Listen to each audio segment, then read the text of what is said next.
CM Punk is the fifth man at War Games. What's going on, guys? Happy weekend and happy Saturday to you. As you can tell, no Winged Eagle podcast this week because tonight is AEW Full Gear, and unfortunately, I won't be home. I am busy. I'm not able to watch the pay-per-view with you guys tonight, so I'm going to have to skip this one, and I wasn't planning on doing a podcast either because I usually don't on pay-per-view days, but given what we saw last night on Smackdown with the big reveal of CM Punk being the fifth man on the OG Bloodline team and the return of Paul Heyman, I figured at the very least I owed you guys a mic drop today where we can kind of run through what we saw on last night's Smackdown. It was an amazing show, and CM Punk being added to the mix really, I think, bolstered and boosted the enthusiasm for this match. And with them revealing Paul Heyman and CM Punk a full week before Survivor Series makes me wonder what they have planned, or if they have a major angle planned for the end of that match at War Games, because next week is the go-home show. They had a double taping last night, so that's already been taped. So I can understand not wanting to bring Heyman and Punk out on a taped show, but you would think they would save at least one of them, or even both of them maybe, for the Survivor Series pay-per-view itself. So the fact that we got it a little bit early makes me wonder if we're going to get a big heel turn, if we're going to get an appearance by The Rock, or if maybe Paul Heyman swerves us and turns heel. A lot of people pointed out that he was wearing a suit very similar to what Solo Sikoa wears, and that could be a sign for Survivor Series. So I'm very interested now in this match at Survivor Series, much more than I was a week ago, and last night's SmackDown was a great show, and I think we are picking up steam going into War Games, and we could have some big things go down in that main event. So that's kind of what we're here to talk about today. We're just going to kind of talk about Smackdown last night and what we are now looking at going into War Games, because CM Punk wasn't the only big thing that happened last night. We also had a tremendous promo between Cody Rhodes and Kevin Owens and a big angle involving Jade Cargill and Bianca Belair. So we'll kind of run through that now, but we got to start with the Bloodline stuff. So basically Solo Sikoa and Bloodline 2.0 opened SmackDown in a very, very short segment. All they came out there to say was that they are demanding that Roman Reigns and the OG Bloodline surrender themselves later on in the night, and that was it. We would not see them again until the closing angle on SmackDown, and it was a good one. So we've got Roman, the Usos, and Sammy coming out to the ring to confront Bloodline 2.0, and Solo Sikoa basically is demanding that Roman Reigns surrender and join his group, and if he does not do this, then all four of them will die where they stand. And just before the brawl and the attack is about to ensue, we hear, "Ladies and gentlemen," and holy shit, that pop. The fans knew it. We've been expecting Paul Heyman back pretty much any day now. I thought there was a really good chance they would hold him off until Survivor Series, but we got him here, and when you heard his voice, the crowd reacted as if Stone Cold's glass shattered in the main event of WrestleMania. It was that big. The Road Warrior pop of all Road Warrior pops. So he comes out, it's all smiles on the OG Bloodline side, because as we remember, Roman Reigns tried to call Paul Heyman last week and the phone was disconnected. So earlier on in the night before this segment, the Bloodline, or Roman and his crew, are backstage, and they kind of feel like they're out of options and that things are looking pretty bleak. So Paul Heyman coming out here at the end and saying, no, no, no, no, it's not going to be 4 against 5 at Survivor Series. It's going to be 5 against 5. And then he steps aside and we wait, and Cult of Personality hits, and out comes CM Punk. Humongous pop, just as big as Paul Heyman's pop. He power walks to the ring, immediately jumps in the ring and starts brawling with Bloodline 2.0 alongside the OG Bloodline. And this was very interesting. We're getting that CM Punk and Roman Reigns dynamic. And one of the cool things that we saw once everybody started kicking each other's ass is we see Bronson Reed taking a couple of super kicks, and then CM Punk and Sami Zayn together double clothesline Bronson Reed over the top rope. And that's really interesting to me because I do know there is some personal animosity between those two left over from years ago. Obviously, both men are in a very different place in their lives and their careers, and Sami Zayn is about the most likable person you can ever find in pro wrestling. So if you don't like Sami, I think something's wrong with you. But it was kind of cool to see them execute a double team move, and they're going to be on the same War Games team next Saturday. That's very awesome. It was also cool to see Roman Reigns and CM Punk after Sami and the Usos do a big triple dive onto Reed and Solo on the outside. That leaves the Tongans in the ring with Roman and CM Punk. And I think Punk hits Tonga Low with a GTS while Roman, I think, spears Tama. And that was a cool moment with Roman and Punk kind of face to face there. Paul Heyman jumps up on the apron. He's got a great tan. Remember, he looked all sick and disheveled and unshaven. He just looked a mess when he was so stressed out with Solo Sikoa and his crew. And now he's tanned. He's happy. He's all smiles. He seems to be on top of the world. And he's standing there looking at these two guys who he has been advocating for many years. And he's got this almost like sinister grin, almost like Vince McMahon would have when two of his top stars don't like each other. Like, oh, this is going to be money. But Heyman, the look he might have been giving might be, oh, these two together are going to be unstoppable, and Solo and his crew are going to be up Schitt's Creek at War Games with these two on the same page. And we didn't have any promo between the two, but you could read lips a little bit. Roman Reigns staring at CM Punk, and he goes, "What are you doing here?" And Punk goes, "I'm saving your ass." And that was very cool because Punk is saving Roman Reigns' ass. Now, I got to stand corrected here and say that I was wrong. Earlier on in the week, it was either in the chat or on social media, I don't remember, somebody was asking me about the possibility of CM Punk being the fifth man. And I kind of dismissed it, much like I dismissed the Seth Rollins stuff from the previous week, although when Reed joined the Bad Bloodline, I was thinking that was almost a guarantee that it would be Seth. But now we get CM Punk as the reveal, and that definitely caught me by surprise because I personally didn't think it would be him. I'm glad it is because I want to see that dynamic with him and Roman. I'm glad we're finally getting that. But I thought storyline-wise, my thought process was this. CM Punk just had the war of his life. He said so with Drew McIntyre at Bad Blood when the two of them restored the Hell in a Cell match concept to its previous glory. I thought after that war, when Punk came out the next night on Raw and he says, "I'm hurt," that match shortened my career. It shortened my life. I don't even know what my future holds. I don't know how much I have left in the tank after what Drew and I went through.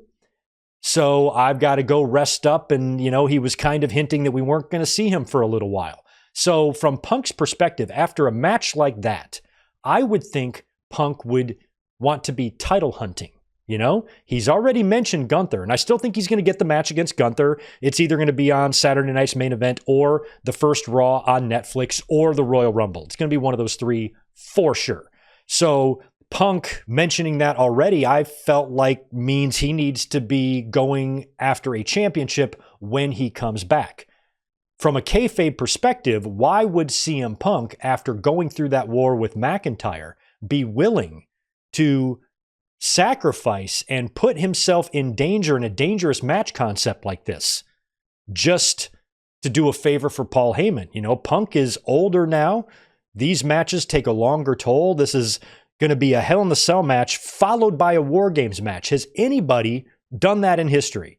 Has anybody had a War Games match and the next time they wrestled, Hell in a Cell match, and the next time they wrestled was in a War Games match? Punk's going to be the first person to do that.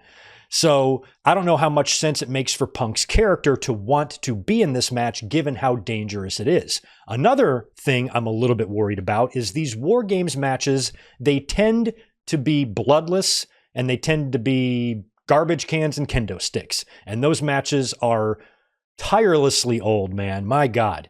And War Games matches can still be fun. Every now and then, Io Sky will put the trash can on her head and jump off. You can do plenty of fun things. They've still had some dramatic finishes and endings to recent War Games matches. It's still a great match. But Punk, getting bloody and making that Hell in a Cell match really violent, now coming into a kendo stick trash can lid match, I don't know. I feel like it's going to be a step down from what he just did with Drew McIntyre. But I also think it's probably not going to matter because CM Punk being on the team is just to give us a little tease of what it's like with him and Roman. Plus, if we have a lot of other things happening, if we have a Paul Heyman turn, if we have The Rock coming out, and we've got The Rock and CM Punk in the same place at the same time on pay-per-view for the first time in 11 years, that would be wild, wouldn't it?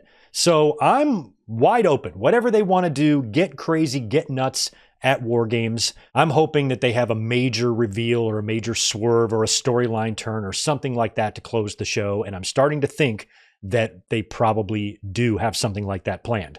Now, for the folks saying that Punk being the fifth man doesn't make any sense. If we wrote down or discussed on a podcast all the things in pro wrestling that don't make sense, we would be here for months. Just a week ago, right here on this channel, we watched together in a watch-along Survivor Series 2000. What happened at the end of Survivor Series 2000? Anyone remember?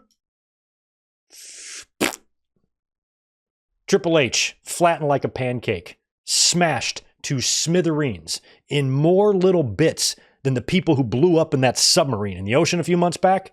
He was in more pieces than that, and he was on TV the next week. So let's not worry too much about what makes sense and what doesn't make sense. This is really easy to bridge. It's not like this is coming out of nowhere. It's not like they're pulling this shit right out of their ass. CM Punk is a Paul Heyman guy. They have history. Last week, the Usos and Sami Zayn were telling Roman Reigns to make the call. They don't have any other ideas. They got to call the wise man so he can make something happen. Sounds like they got a hold of the wise man, or the wise man is aware that they were trying to get a hold of him and stepped in, called a friend, and that friend did his longtime friend a favor. That's all you need. Makes all the sense in the world to me. Granted, I didn't think Punk would be the fifth man, but not because it didn't make any sense, but because I thought his character would have different motivations. That's all.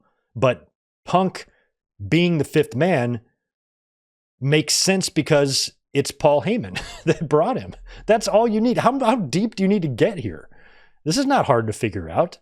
Drawing the lines, connecting the dots here is super easy. We've seen plenty of other times and tag team partners and alliances that we've really had to do the Zach Galifianakis meme with the equations going off in our heads to make sense of that. There have been plenty of other things.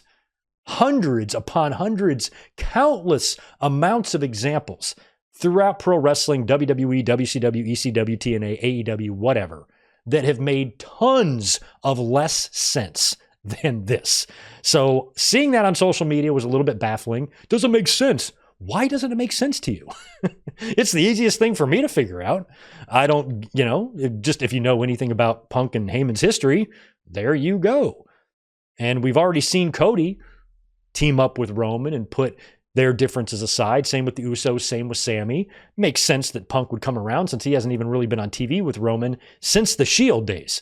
So Roman and Punk getting a tease of that. And WWE can then judge and see how big that feels. And maybe that's how they figure out their factor in their Mania plans. I don't know. But one day in the future, probably in 2025, at one of those pay-per-views, Rumble, Mania, SummerSlam, whatever, or a Crown Jewel, hopefully not, we're going to get Roman Reigns versus CM Punk, 100%. So where that's going to be, will or will it not be for a championship, who knows? But it will be fun when it happens. And getting that taste of it last night on Smackdown made me very excited for War Games. So drop your predictions in the comments. I want to know what you guys think. What do you think is going to happen? Is there going to be a big angle? Who's going to win, for one?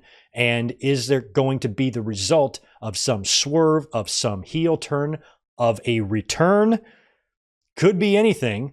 If you have some ideas, let us know. I think there's a very good chance that Seth Rollins will get involved in this because Bronson Reed is on the one side. We thought Seth Rollins would come around maybe Monday on Raw and join Roman Reigns' team, but Seth was also very adamant last week that he wants nothing to do with them under no circumstances. But I thought adding Reed would be just enough to change Rollins' mind. But Rollins not being on the team doesn't mean he can't get involved. So I wouldn't be surprised at all if Rollins shows up to try to get him a piece of Bronson Reed and maybe accidentally nails CM Punk, or maybe he sees Punk down and just takes advantage and hits him with a stomp just for funsies. Seth getting involved, The Rock coming out, some other big angle taking place, maybe another Bloodline member, another family member showing up. We could see a lot of possibilities here, and I hope it's a major angle, and I hope it's a match finish that we are talking about for years to come. So sound off below what you think will happen there. In terms of what else we saw last night on SmackDown, the U.S. or the women's U.S. title tournament continued, and we had Bianca Belair versus Chelsea Green versus Blair Davenport. Now, during this match, we cut backstage. They show some video on the Tron of a live feed of the parking garage where Jade Cargill is laid out on the windshield of a car, and the windshield is smashed, and the camera angle is up from a truck. So she's like in a production truck, seemingly, and she was thrown off onto the car. And so now it's a whodunit. We had all the officials running back there. Bianca Belair is in the ring having her match. She sees this on the video wall, and she's kind of conflicted. What the fuck do I do? And then she just decides to say, F it, run to the back to check on Jade, and she leaves the match, leaving Chelsea and Blair Davenport as a one-on-one situation, and Chelsea got the win. I'm really hoping she wins the whole thing, but I think they might want to put the United States title on a top women's star, a former world champion star, just to get it moving, and then move it to someone like Chelsea. That's my feeling, but Chelsea is one of my favorite people in the company right now. She's doing tremendous work, putting the work in. Fans are noticing. She's over as hell. I think most fans want her to win. If she doesn't, I hope she beats the person that does win. And if that happens, I'll be satisfied. I'm not going to shit a brick and freak out. Chelsea is so over. You got to put her over. I'm patient. I don't need everything yesterday. I can wait. As long as you give her due, I'm cool if she doesn't win the tournament. But she definitely better win the championship at some point because she is awesome. So they protected Bianca here. She didn't have to take the loss. She ran to check on Jade Cargill, hops in the ambulance, and rides off with her. So now it's a matter of who did this. I think we can rule out Bianca because she forfeited a championship opportunity to check on Jade Cargill. I think what happened is that Jade Cargill stayed at a Hampton Inn and fell down a hill and landed on the car. That's probably what happened. So if they find some security footage of that, maybe they'll show Jade checking in, because Hampton Inns, man, they dangerous. You got to stay away from those Hampton Inns.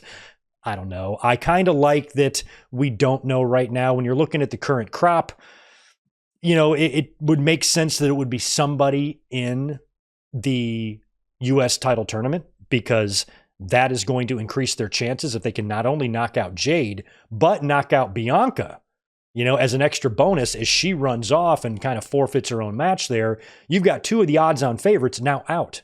Who in the field left has the most to gain there? It could be any of the heels, really. Could be Bayley. Could be Bayley if you wanted to turn her back heel that fast.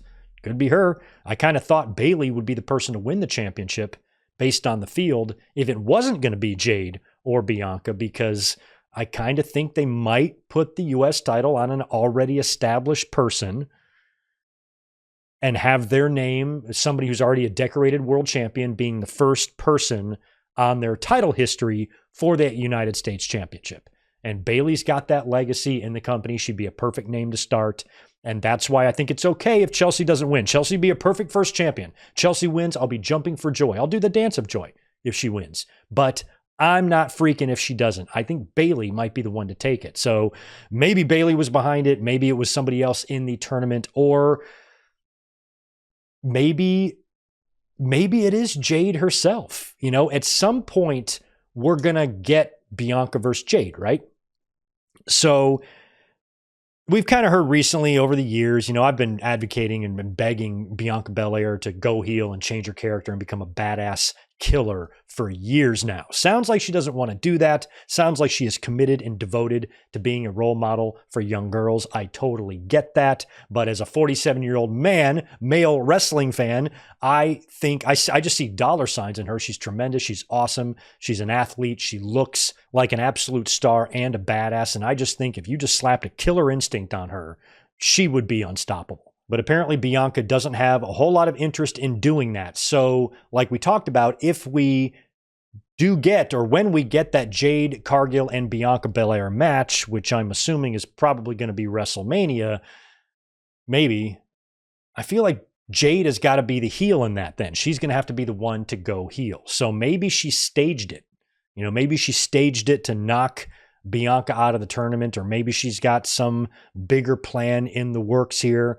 But it sounds like not only was this a whodunit angle, but it was also a way to remove Jade Cargill not only from the U.S. title tournament, but possibly the War Games match.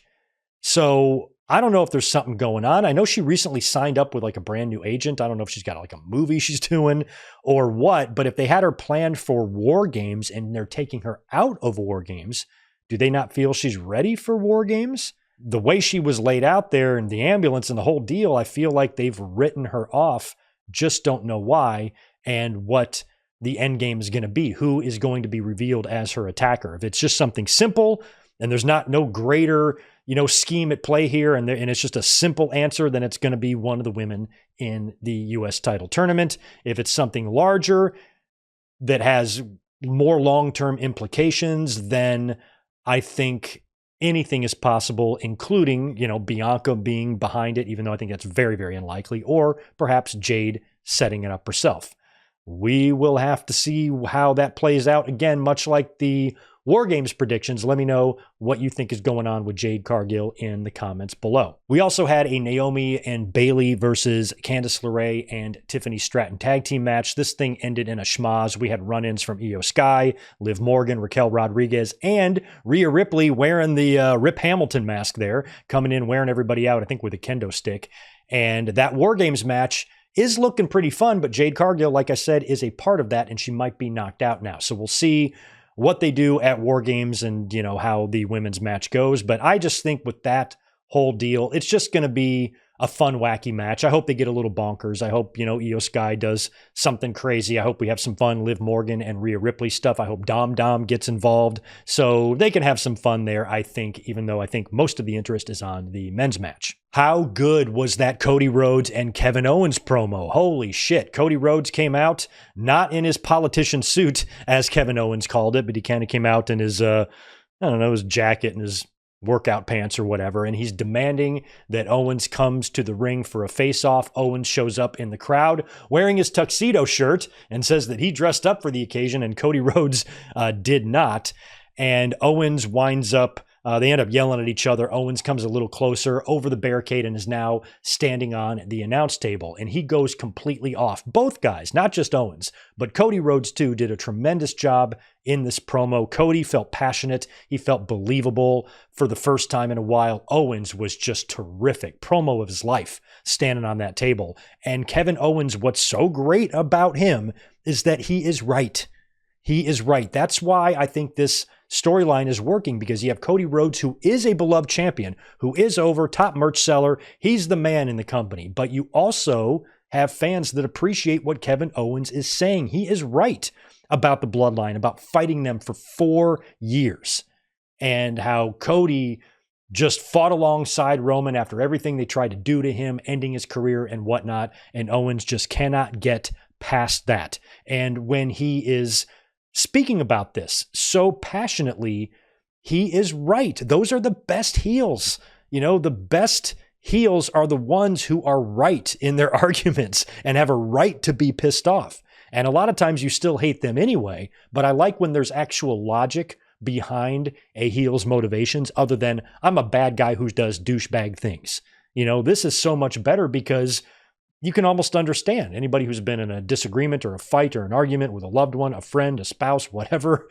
Sometimes, relationships can be broken because of big disagreements, but nobody's ever just, shitting on you for no reason. Our relationship ended because I turned heel. I'm a bad guy now. Owens has a reason to be pissed at Cody. Cody has a reason to be pissed at Owens. And I think that's why this is working so well. But plus, both guys are awesome, and Kevin Owens, especially on the mic, has been terrific. Now, we do not have a match set in stone yet. They might announce something on social media here this week. It's possible. Or they might announce something on Smackdown. Although I do have the spoilers in front of me. I won't spoil you guys. It doesn't look like anything was announced there unless it just wasn't mentioned in the spoilers. So are we going to get this match added to Survivor Series? What do we even have on the show right now? Survivor Series isn't a week, right? And I think all we have announced officially are the 2 War Games matches and Gunther versus Damian Priest. So I feel like we're going to have to get Cody and Kevin Owens, even though this match is also rumored for Saturday night's main event. And I've already pitched the idea 5 or 6 times over the past couple of months of Kevin Owens pulling off an Andre and DiBiase-like heist of the century and winning the title, stealing the title from Cody Rhodes on national television on NBC for the first time since 1988. I just think that would be a great way to make it up to Kevin Owens that he hasn't been world champion in 8 years. And for him to get a win like that would just be so great. And maybe Randy Orton comes out and helps him. I pitched that, the whole 2016 victory that he had when Triple H turned on Rollins and Owens couldn't believe it. And he pins Rollins, wins the title, and Triple H helps him up. And Owens is just in like total disbelief. Maybe something like that happens with Randy Orton. He comes to the ring, RKO's Cody, and Owens steals the title. And the fans are like, what? He pile-drived Orton. Orton got taken away in an ambulance because of Kevin Owens. Now he comes out and helps him. So maybe it could be something like that. I think that would be very fun. But like I said earlier, or a few weeks ago, if they do Owens and Cody at Saturday night's main event, I feel like that's got to be a rematch. What else are they going to add to this? Are we going to be able to get a 4 or 5 match card put together in the next week? I feel like Owens and Cody probably will get announced officially for Survivor Series. We will have to wait and see. But it was a really, really good segment between them last night, and I think that program has got a lot of potential. I feel like Cody is different. I just can't see Owens going through yet another championship program and coming up empty-handed. And some people are pointing to the report that WWE is very happy with Cody. He's the top merch seller. They have no plans to take the title off of him. And people have been using that as an argument against Cody dropping the title. WWE was very high on Stone Cold Steve Austin and The Rock back in the day too. They were the top merch sellers. They were the champions. And how long were their title reigns? It was fucking hot potato back in the day. I don't think it would harm Cody Rhodes at all if Owens beat him for the championship, because Cody Rhodes can always win it back. Do you want Cody Rhodes to be a one-time WWE champion? He's probably going to be a 2, 3, or 4. And in order to do that, you need to lose the title so you can win it back. And I think it's almost these days too predictable for, it to be a WrestleMania to WrestleMania championship reign. If you're not going to take the title off of Cody, where do you take the title off of Cody? And if he's their top babyface, new John Cena star, are you going to take the title off of him at WrestleMania? Are you going to have him lose there? Or would you rather take the title off of him before WrestleMania so he can have another big match that he can win at WrestleMania? So there's a lot of things to think about there, and I am not ruling out Kevin Owens coming away from this feud with a championship run, even if it's short, even if it's a little hot potato deal, but I don't even think it has to. I think you could move the belt to Kevin Owens and keep it on him for a little while. Cody can always come back to it. Cody can always win it back. No big deal, and he can still do great things. Maybe this is a trilogy.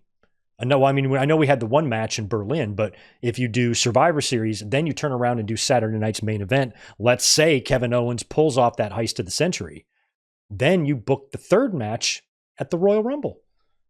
And maybe Cody wins the belt back there. Now he's champion again, ready to defend against whoever wins the men's Royal Rumble. We don't know, but I would not rule out Kevin Owens, especially with how good he's been doing in this program. Also last night on SmackDown, we had LA Knight defeating Santos Escobar again, BFT, for the win. After the match, Nakamura is back to attack him, so we're probably going to get Knight and Nakamura, maybe it's Survivor Series or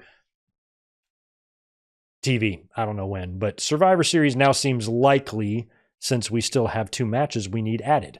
Also, last night, Montez Ford defeated Tommaso Ciampa with a little roll-up there and still all sorts of problems with Ciampa and Johnny Gargano.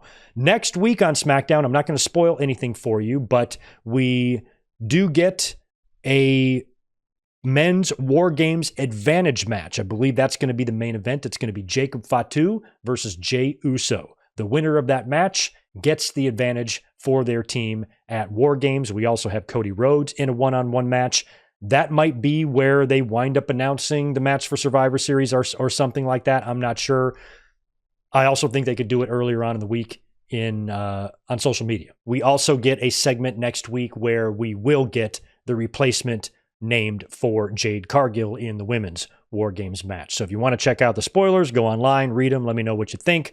But in terms of last night's live SmackDown, it was an amazing show, and what a great reveal with CM Punk and Paul Heyman coming out at the end. And now War Games is looking real, real good. We will be here, by the way, 1 week from today to watch War Games together. I already have the link up on the channel, so go over there, save it, and join us next Saturday. Kind of an early time. I think I've got to be watching this pay-per-view at 3 o'clock in the afternoon for me here on the West Coast. So kind of an early one next week, but we will be here to watch it together. And if you are going to be around tomorrow, join us for our classic watch-along of the WWE Survivor Series 1988, the second ever one. We're going to be watching that tomorrow evening. I hope you guys enjoy Full Gear tonight. I'm sorry I'm not going to be here for a watch-along, but I will be monitoring the show, watching the results, and if anything major happens, I think we're going to see a pretty good show from AEW tonight. So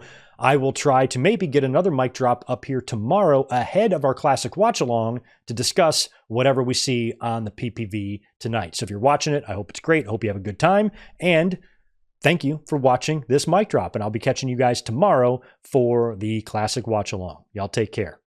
Peace.